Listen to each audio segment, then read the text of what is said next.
এই যে আমি ওকে বলি যে আমি ইদানিং আমার মুড সুইং হয় বা আমার অনেক সময় অকারণে আমি অনেক বেশি রেগে যাই, আমি বুঝি যে আমি কারণ ছাড়া অনেক বেশি রেগে গেছি, আমার এটা করা উচিত না, তারপরও আমি নিজেকে কন্ট্রোল করতে পারি না। এটা হয়তো বা প্রেগনেন্সির কারণে হয়।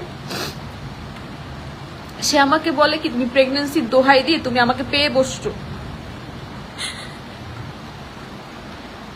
সেখান থেকেও আমি আস্তে আস্তে আস্তে আস্তে মুড সুইং হলেও নিজের ভিতরে রাখি। এখন আর তাকে আমি রাগ দেখাই না, চুপচাপ থাকি, অভিমান হলে চুপচাপ থাকি।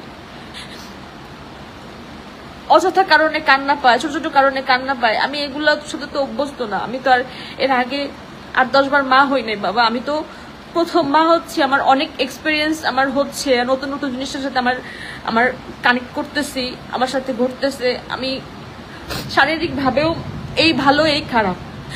আমার বাসায় তো কেউ নাই তুমি ছাড়া, এই ঢাকা শহরে তুমি ছাড়া আমার কেউ আছে?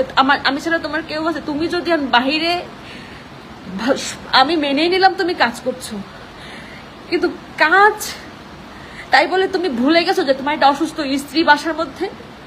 আবার আজকে আমি ফোন দিছি দুপুর 3টার দিকে, সরি রাত 3টার দিকে, যে কই তুমি এই দুইটা দিনও দেরি করে আসলা, আজকে কোথায়? সে আমার ভিডিও ফোন কল ধরছে ওয়াশরুমে। কি? তুমি ওয়াশরুমে কেন, তুমি কোথায়? বলে কি সে আমাকে স্বীকার করছে যে আমি বারে আসছি, আমি মদ খাইতে আসছি, মদ খাইছি আজকে।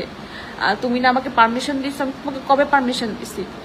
তুমি আমাকে আমার কাছে পারমিশন চাইছো, আমি চুপ করেছিলাম,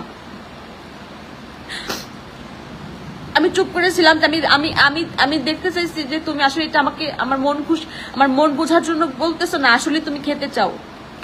তারপরও হ্যাঁ, এটা যদি মানতাম যে হ্যাঁ একটা মানুষ যখন কোনো খোর মানে মদ খোর বা কোনো যদি যে খোরই হোক একবারে তো ছাড়তে পারে না।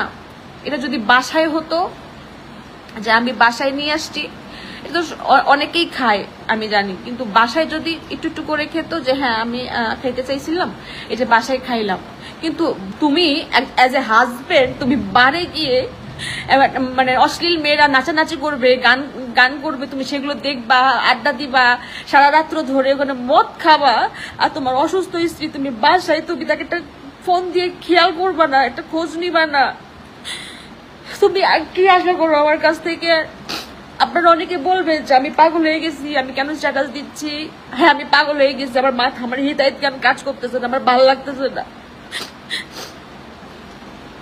আমি পাগল হয়ে গেছি। আমি এটা নিতেই পারতেছি না যে এটা অন্য দিন